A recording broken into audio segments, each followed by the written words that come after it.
नमस्कार बच्चों, मैं संगीता सेन आपकी Hindi teacher Envira online school में आपका स्वागत करती हूँ।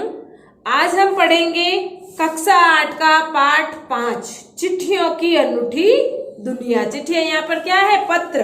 पत्रों की क्या पढ़नी है अपने को? अनूठी दुनिया, यानी अनोखी दुनिया है इन चिट्ठियों की, उसके बारे में आज हम पढ़ेंगे। ये पढ़ने से पहले इसके लेखक हैं श्रीमान अरविंद कुमार सिंह जी। इनके बारे में थोड़ा सा जीवन परिचय हो जाए। अरविंद कुमार सिंह का जन्म 11 जुलाई 1962 बरवारीपुर के सुल्तानपुर उत्तर प्रदेश में हुआ। ये उत्तर प्रदेश की 16वीं विधानसभा के विधायक भी रह चुके थे। इन्होंने हिंदी साहित्य में अपना पूर्ण सहयोग दिया और हिंदी साहित्य जगत में कुछ रचनाएं भी की, जो इस प्रकार हैं: बिरादरी का कटघरा, उसका सच, आगमन आदि। ये तो हो गया उनका थोड़ा सा जीवन परिचय। अब लेते हैं हम उनके द्वारा लिखित पाठ चिट्ठियों की अनूठी दुनिया, यानी पत्रों की अनोखी दुनिया। पत्रों की दुनिया भी अजीबोगरीब है और उसकी उपयोगिता हमेशा से बनी रही है। यहाँ पर लेखक कहता है पत्रों की दुनिया अजीबोगरीब है और इसकी उपयोगिता हमेशा हमारे लिए क्या रही है? बनी रही है, क्योंकि पत्रों के बिना पहले लोग एक दूसरे का हालचाल नहीं जान पाते थे। अजीबोगरीब है यानी पत्रों की दुनिया कैसी है? विचित्र है। पत्र जो काम कर सकते हैं वो संचार आधुनिकतम साधन नहीं कर सकता। कवि यहाँ पर कहता है पत्र जो काम करते हैं वह संचार का आधुनिकतम नहीं कर सकता, यानी वो संचार के साधन नहीं कर सकते जो पत्र काम करता है। पत्र जैसा संतोष फोन या एसएमएस का संदेश कहाँ दे सकता है? यानी लेखक यहाँ पर कहना चाहता है कि पत्र पढ़कर जो संतोष हमें मिलता है वह हमें फोन से या एसएमएस से नहीं मिलता। पत्र एक नया सिलसिला शुरू करते हैं और राजनीति, साहित्य तथा कला के क्षेत्रों में तमाम विवाद और नई घटनाओं की जड़ भी पत्र ही होते हैं। यानी यहाँ पर राजनीतिक और सरकारी जो कार्यकाल काम होते हैं वो किसके जरिए होते हैं? पत्रों के जरिए ही होते हैं। वाद विवाद जो भी तर्क वितर्क होते हैं वो लोग पहले क्या करते थे? पत्रों में लिखकर एक दूसरे को भेजते थे। दुनिया का तमाम साहित्य पत्रों पर केंद्रित है और मानव सभ्यता के विकास में इन पत्रों की अनूठी भूमिका निभाई है। यानी यहाँ पर कवि कहता है कि मानव सभ्यता के विकास में, मानव की सभ्यता के विकास में पत्रों ने अपनी अनूठी भूमिका निभाई है। यानी यहाँ पर कवि कहना चाहता है कि जो संतोष हमें पत्र पढ़कर मिलता है वो कोई फोन या एसएमएस से नहीं मिलता। मानव को विकास करने के लिए पत्रों ने क्या किया है? अपनी अनोखी भूमिका निभाई है, बेजोड़ भूमिका निभाई है। पहले सारे काम पत्राचार से ही होते थे, एक दूसरे को पत्र भेजकर एक दूसरे का हाल जानते थे। और राजनीति या सरकारी जो पत्र होते थे, कोई तर्क वितर्क या वाद विवाद होता था वो भी पत्रों के जरिए ही होता था। पत्रों का भाव सब जगह एक सा है, भले ही उसका नाम अलग अलग हो। यहाँ पर कहते हैं पत्रों का भाव एक जैसा ही है लेकिन उनके नाम अलग अलग हैं। पत्र को उर्दू में खत कहते हैं, संस्कृत में पत्र, कन्नड़ में कागज, तेलुगु में उत्तरम, जाबू और लेख तथा तमिल में काढ़ित कहा जाता है। यहाँ पर कवि बताता है कि किस किस भाषा में पत्रों को किस किस नामों से पुकारा जाता है। पत्र यादों को सहज कर रखते हैं। पत्र यादों को सहज कर रखते हैं। जैसे आप एसएमएस करते हो, फोन करते हो, हाथों हाथ अपन ने बात की और अपन भूल जाते हैं, लेकिन पत्र अपन लिखकर किसी को भेजते हैं तो वो क्या करते हैं? उसको सहज कर रखते हैं और अपने को जब भी याद आती है उस पत्र को खोलकर अपन पढ़ भी सकते हैं। लेकिन एसएमएस या फोन में ऐसा नहीं होता। इसमें कोई संदेह नहीं है कि हर एक की अपनी पत्र लेखन की कला है और हर एक के पत्रों का अपना दायरा, यानी सब अपनी अपनी कला से, अलग अलग कला से अपने अपने मन के भाव व्यक्त करते हैं और अलग अलग कला में पत्र लिखते हैं। दुनिया भर में रोज करोड़ों पत्र एक दूसरे को तलाशते तमाम ठिकानों पर पहुंचते हैं। यानी दुनिया भर में रोज आज भी क्या होता है? करोड़ों पत्र एक दूसरे को तलाशते तमाम ठिकानों पर पहुंचते हैं। यानी अब उनको पता नहीं होता, उसके ऊपर एड्रेस लिखा होता है तो वो लिखकर डाकघर में डाल देते, फिर उसको वो डाकिया ले जाकर तमाम घरों तक पहुंचाता है, जिसका जो पत्र होता है उस ठिकानों पर पहुंचाता है।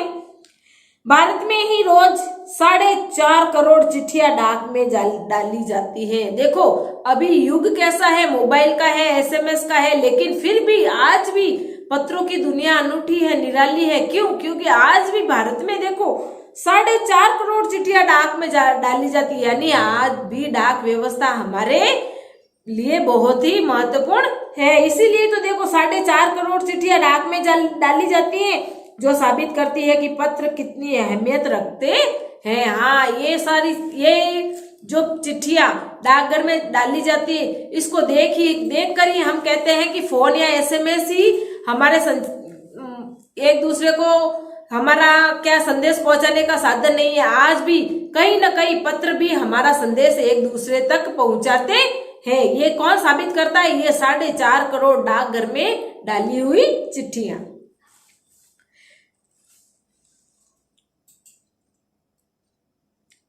पंडित जवाहरलाल नेहरू ने सन 1953 में सही कहा था कि हजारों सालों तक संचार का साधन केवल हरकारे, रनर्स या फिर तेज घोड़े रहे हैं, उसके बाद पहिए आए। यानी वो कहते हैं कवि यहाँ पर के पंडित जवाहरलाल नेहरू ने 1953 में सही कहा था। क्या कहा था उन्होंने?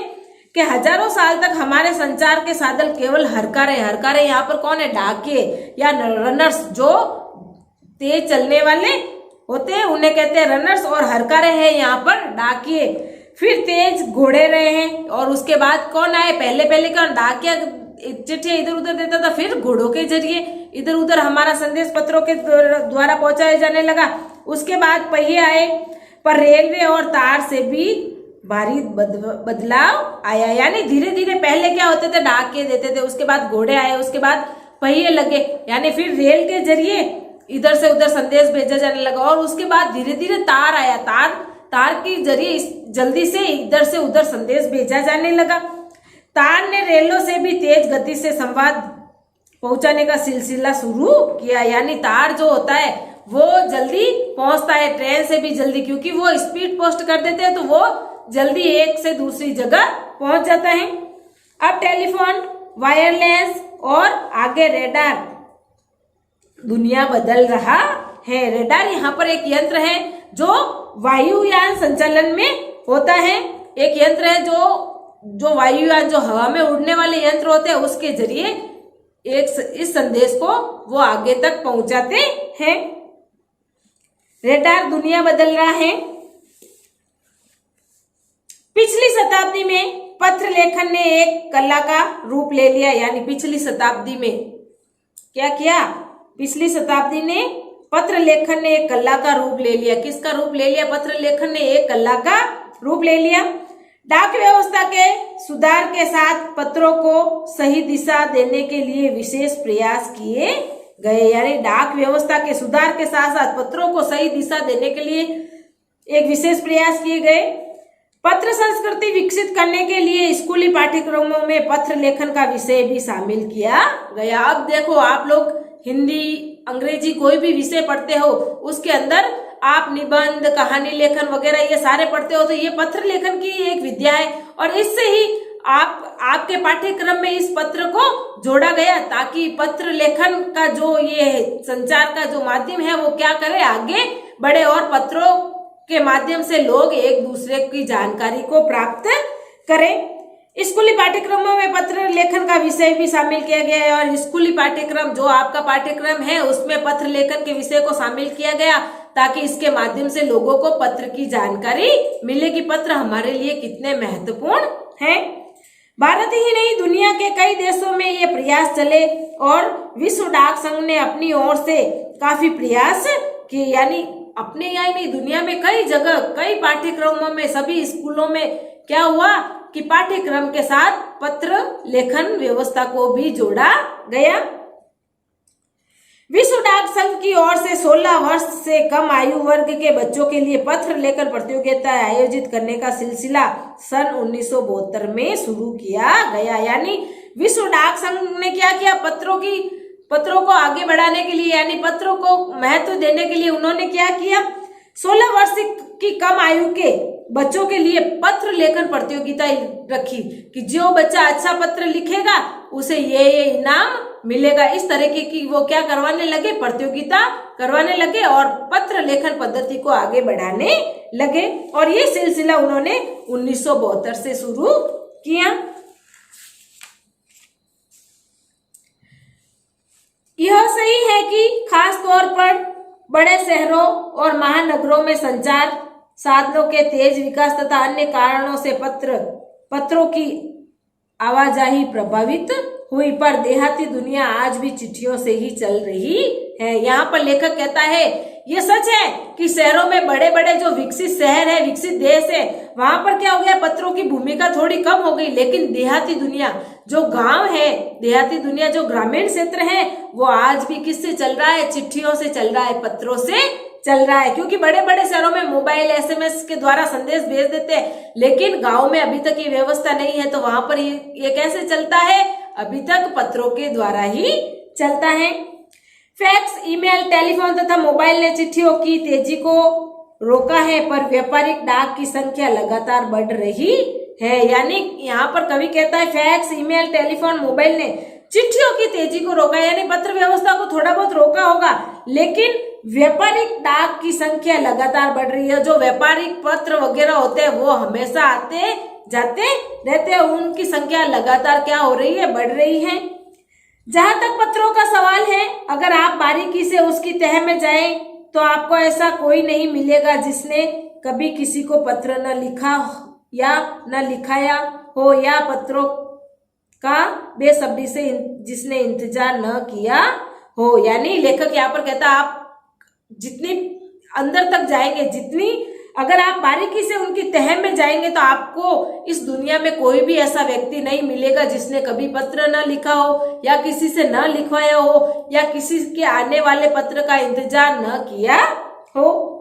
हमारे सैनिक तो पत्रों का जिस उत्सुकता से इंतजार करते थे उसकी कोई मिसाल ही नहीं। सैनिक क्या, इनको क्या युद्ध क्षेत्र में जाते हैं ना सैनिक, तो इनकी क्या होती थी, वहां पे चुनाव होता था, तो इनको वापस क्या आपका सिलेक्शन हुआ या नहीं हुआ, इसका इनको कैसे पता चलता, पत्रों के माध्यम से। इनके पास वापस पत्र आता कि आपको यहाँ पर चुन लिया गया है, तो ये लोग क्या करते, उन पत्रों का बड़ी बेसब्री से इंतजार करते कि हमें कब वहां पर बुलाया, हमें कब सैनिक के रूप में चुना जाए। तो ये इनको कैसे पता चलता, जब इनके पास पत्र आता तो ही इनको पता चलता कि हम वहां पर सैनिक के रूप में चुन लिए गए हैं। एक दौर था जब लोग पत्रों का महीनों इंतजार करते थे, पर अब वह बात नहीं रही। यानी पहले पत्रों को आने में महीनों लग जाते थे और लोग क्या करते थे कि उसका पत्र आएगा तब, यदि किसी का सिलेक्शन भी होता था ना सैनिक में, युद्ध क्षेत्र में, जैसे वो सैनिक बनने जा रहा था, तो उसको पत्र के जरिए उसको पता चलता, और पत्र नहीं आता तब तक वो क्या करता रहता, उस पत्र का इंतजार करता रहता। लेकिन अब वो बात नहीं रही। अब वो बात क्यों नहीं रही, क्योंकि अब हाथों हाथ ही, या तो मोबाइल से, फैक्स से, ईमेल से, इससे हमें हाथों हाथ जानकारी मिल जाती है। परिवहन साधनों के विकास ने दूरी बहुत घटा दी है। पहले लोगों के लिए संचार एक इकलौता साधन चिट्ठी ही थी, पर आज और भी साधन विकसित हो चुके हैं। परिवहन के साधन, यातायात के जो साधन है, इन्होंने क्या किया है, विकास की दूरी बहुत घटा दी है। पहले लोगों के लिए संचार का इकलौता साधन क्या था, चिट्ठी था। पहले लोगों की एक दूसरे की बात कैसे पहुंचाते थे, चिट्ठी के जरिए ही पहुंचाते थे। लेकिन आजकल यातायात के जो साधन हो गए, इन्होंने क्या किया है, उस दूरी को कम कर दिया है। आज देश में ऐसे लोगों की कमी नहीं है कि जो अपने पुरखों की चिट्ठियों को सहज और संजोकर विरासत के रूप में रखे हुए हो, या फिर बड़े बड़े लेखक, पत्रकारों, उद्यमी, कवि, प्रशासक, सन्यासी या किसान, इनकी पत्र रचनाएं अपने आप में अनुसंधान का विषय है। यहाँ पर कवि कहता है कि आज देश में लोगों की कमी नहीं है जिन्होंने अपनी पुरखों की चिट्ठियों को सहज कर रखा है। यानी आपको पता ही होते, जो पूर्वज हो गए हमारे, जो बड़े बड़े नेता वगैरह जो भी हुए, इनके द्वारा लिखे हुए पत्र आज भी लोगों ने क्या कर रखे, सहज कर, संभाल कर रखे हुए हैं। अगर आज जैसे संचार साधन होते तो पंडित जवाहरलाल नेहरू अपनी पुत्री इंदिरा गांधी को फोन करते, पर तब पिता के पत्र पुत्री के नाम नहीं लिखे जाते, जो देश के करोड़ों लोगों को प्रेरणा देते हैं। पत्रों को तो आप सहज कर रख लेते हैं, एसएमएस संदेशों को आप जल्दी ही भूल जाते हैं। कितने संदेशों को आप सहज कर रख सकते हैं? यहाँ पर कवि कहता है पत्र होते हैं तो अपन क्या करते हैं, उनको सहज कर भी रख लेते हैं। यदि उस समय फोन या ये एसएमएस का तरीका होता तो नेहरू जी अपनी पुत्री को पत्र नहीं लिखते। और इतनी अच्छी पुस्तक जो नेहरू जी ने अपनी पुत्री इंदिरा गांधी को पत्र लिखा, उनके नाम एक पुस्तक लिखी थी, पत्रों के संग्रह को पिता के पत्र पुत्री के नाम, पिता के पत्र पुत्री के नाम नामक पुस्तक के रूप में छापा गया। यानी जवाहरलाल नेहरू ने जो भी पत्र इंदिरा गांधी को लिखे तो वो किस नाम से आज छप रहे हैं, पिता के पत्र पुत्री के नाम। यानी नेहरू जी ने जो भी पत्र लिखे इंदिरा गांधी के नाम, वो एक पुस्तक के रूप में छपकर आज बाहर आए हैं। लोग उनको पढ़कर उससे क्या ले रहे हैं, प्रेरणा ले रहे हैं। यदि उस समय पत्राचार नहीं होता तो ये शायद इतनी अच्छी पुस्तक भी नहीं बन पाती। कितने संदेशों को आप सहज कर रख सकते हैं? यहाँ पर कवि कहता है कि हम एसएमएस और जो मोबाइल से अपन करते हैं कि ये संदेश इधर भेजे, ये संदेश इधर भेजे, तो वो संदेश आप सहज कर नहीं रख पाते। लेकिन जो भी पत्र होते हैं उनको अपन सहज कर रख पाते। और मोबाइल से जो बात हुई या फोन से जो बात हुई अपन उसे भूल भी जाते हैं, लेकिन पत्रों में लिखी हुई बात भूलते नहीं हैं। तमाम महान हस्तियों की तो सबसे बड़ी यादगार या धरोहर उनके द्वारा लिखे गए पत्र ही हैं। यहाँ पर कवि कहता है तमाम महान हस्तियों यानी विशेष लोगों की सबसे बड़ी यादगार या धरोहर क्या है भाई, उनके द्वारा लिखे गए पत्र। यानी उनके बारे में जानकारी हमें कौन देते हैं, उनके द्वारा लिखे गए पत्र। भारत में इस श्रेणी में राष्ट्रपिता महात्मा गांधी को सबसे आगे रखा जा सकता है। यानी भारत में सबसे आगे इस श्रेणी में किसको रखा जा सकता है, महात्मा गांधी को। दुनिया के तमाम संग्रहालय जानी मानी हस्तियों के पत्र का अनूठा संकलन है। जो बड़े बड़े संग्रहालय हैं वहां पर क्या रखे गए हैं कि इन महान नेताओं द्वारा लिखे गए पत्र आज भी वहां पर सुरक्षित है। आप देखते हो बड़े बड़े संग्रहालय में आप जाते हो तो कहीं देखते हो फ्रेम में लिखे हुए कुछ पेज आपको दिखाई देते, जो फ्रेम करवा कर वहां पर लटकाए हुए थे। वो कौन से होते, पुराने जमाने के, जब उन्होंने पत्रों में कुछ न कुछ लिखा था, लोगों ने क्या किया, उनको फ्रेम बनाकर संग्रहालय में सजा दिया। तमाम पत्र देश काल और समाज को जानने समझने का असली पैमाना है। यानी उनके द्वारा लिखे गए पत्र हमें उस समय की क्या देते हैं, जानकारी देते हैं कि उस समय में लोग समाज काल कैसा रहा होगा। भारत में आजादी के पहले महासंग्राम के दिनों में जो कुछ अंग्रेज अफसरों ने अपने परिवारजनों को पत्र में लिखे, वे आगे चलकर बहुत ही महत्वपूर्ण पुस्तक तक बन गए। यानी हमारे 1857 की जो क्रांति हुई थी उस समय अंग्रेज सरकार ने, अंग्रेज जो थे हमारे जो देश पर क्या करना चाहते थे, शासन करना चाहते थे, वो हमारे भारत की जानकारी देने के लिए क्या करते थे, अपने परिवारजनों को पत्र लिखते थे। तो वो पत्र आगे चलकर हमें मिले और हमें हमारे जो अंग्रेजों द्वारा हमारे ऊपर जो अत्याचार वगैरह हुए, उनका परिवार कैसा था, हमारा परिवार कैसा था, ये सब की जानकारी हमें कैसे मिलती थी, पत्रों के द्वारा ही मिली। क्योंकि उस वक्त पत्र ही लिखकर वो बताता कि भारत में ये हो रहा है, भारत में ये हो रहा था, ये सारी बातें वो कैसे बताते हैं, पत्रों के जरिए। इन पत्रों ने साबित किया कि यह संग्राम कितना जमीनी मजबूती लिए हुए था। इन पत्रों ने ही हमें बताया कि ये संग्राम कितना मजबूत था।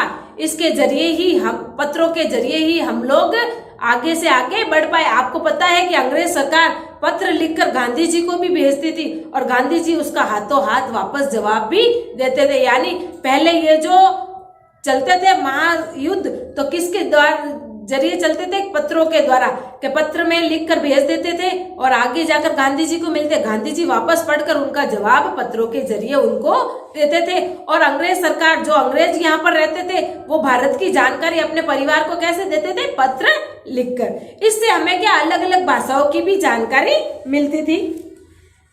महात्मा गांधी के पास दुनिया भर में तमाम पत्र केवल महात्मा गांधी इंडिया लिखे आते थे। महात्मा गांधी के पास दुनिया भर के पत्र आते थे, केवल महात्मा गांधी इंडिया लिखे आते थे। यानी उन पत्र पर महात्मा गांधी इंडिया लिखा होता तो वो पत्र किसके पास पहुंच जाता? गांधी जी के पास, और वे जहां भी रहते थे वहां तक पहुंचाए जाते थे। यानी गांधी जी का जो पत्र आता था, चाहे कोई भी भेजो गांधी इंडिया के नाम से, वो गांधी जी तक पहुंचा दिया जाता था।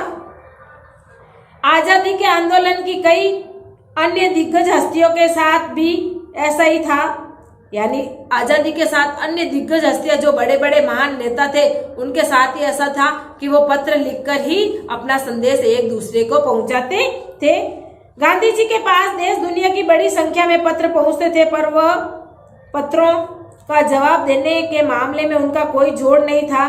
कहा जाता है कि जैसे ही उन्हें पत्र मिलता था उसी समय उसका जवाब भी लिख देते थे। यानी उसका कोई जोड़ नहीं था, उनको जैसे ही पत्र मिलता, चाहे अंग्रेज सरकार का हो चाहे किसी और का भी हो, उनका हाथों हाथ जवाब लिखकर भेज देते थे। अपने हाथों से ही ज्यादातर पत्रों का जवाब देते थे। जब लिखते लिखते उनका दाहिना हाथ दर्द करने लगता तो वो बाएं हाथ से लिखने में जुट जाते थे। यानी यहाँ पर कहते हैं यदि पत्र लिख, उनके पास तो वो एक स्वतंत्रता सेनानी थे, उनके पास तो बहुत सारे पत्र आते थे, तो क्या होता था, वो क्या करते थे, उनका हाथों हाथ जवाब देते थे। और हाथों हाथ जवाब देने, कभी कभी एक हाथ दर्द होने लग जाता तो वो दूसरे हाथ से पत्र लिखना शुरू कर देते थे। महात्मा गांधी ही नहीं, आंदोलन के तमाम नायकों के पत्र गांव गांव में मिल जाते हैं। यानी यहाँ पर लेखक कहते हैं कि हमें महात्मा गांधी नहीं, महात्मा गांधी जैसे जो बड़े बड़े नायक हुए हैं, नेता, या जो भी वीर साहसी, जो भी बलिदान देकर इस देश से चले गए, वो बड़े बड़े नायक, उनके पत्र आपको वहां पर उनके गांवों में मिल जाते हैं।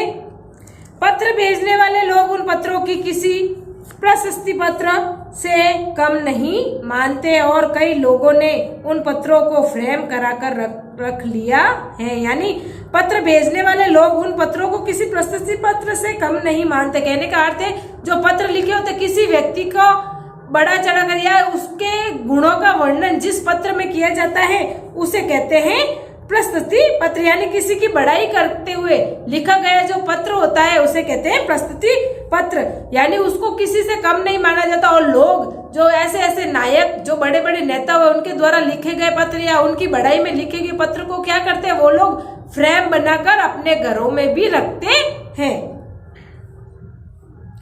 यह है पत्रों का जादू। यही नहीं, पत्रों के आधार पर ही कई भाषाओं में जाने कितनी किताबें लिखी जा चुकी है। यानी कहने का अर्थ है यहाँ पर पत्रों के माध्यम से पता नहीं कितनी किताबें अलग अलग भाषाओं में लिखी जा चुकी है। यानी बड़े बड़े जो नेता, महान नायक वगैरह हो गए, उन्होंने जो जो पत्र लिखे थे उनको लोगों ने क्या किया, संग्रहित किया, एकत्रित किया, और उन्होंने उसकी बड़ी बड़ी पुस्तकें छाप दी। वास्तव में पत्र किसी दस्तावेज से कम नहीं। पंत के 200 पत्र, बच्चन के नाम और निराला के पत्र हमको लख्यों हैं कहा, तथा पत्रों के आईने में दयानंद सरस्वती समेत कई पुस्तकें आपको मिल जाएगी। यहाँ पर कहते हैं पंत के 200 पत्र, किसके नाम, बच्चन जी के नाम, हरिवंश राय बच्चन जी के नाम जो उन्होंने पत्र लिखे थे वो, और निराला के पत्र हमें लखियों के हैं कहा, तथा पत्रों के आईने दयानंद सरस्वती समेत कई पुस्तकें आपको मिल जाएगी। यानी इन्हीं पत्रों से बड़ी बड़ी पुस्तकों का निर्माण हुआ है, जिसके अंदर ये बड़े बड़े कवि भी आए, जैसे पंत, बच्चन, दयानंद सरस्वती समेत इन सब की पुस्तकें आपको मिल जाएगी। और वो किससे लिखी गई, पत्रों के माध्यम से। कहा जाता है कि प्रेमचंद खास तौर पर नए लेखकों को बहुत प्रेरक जवाब देते थे, तथा पत्रों के जवाब में वे बहुत मुस्तैद रहते थे। यानी जो प्रेमचंद, मुंशी प्रेमचंद्र थे, उनके पास जो पत्र आते थे उनका वो बहुत ही प्रेरक जवाब देते थे और मुस्तैद रहते थे। यानी उनका जवाब देने के लिए वे हमेशा तत्पर रहते थे, तैयार रहते थे। इसी प्रकार नेहरू और गांधी के लिखे गए पत्र, रविंद्रनाथ टैगोर के पत्र भी बहुत प्रेरक है। इसी प्रकार ये नेहरू जी द्वारा लिखे गए पत्र, महात्मा गांधी द्वारा लिखे गए पत्र और रविंद्रनाथ टैगोर द्वारा लिखे गए पत्र हमें अलग अलग प्रेरणा देते हैं, हमारे लिए ये प्रेरक है।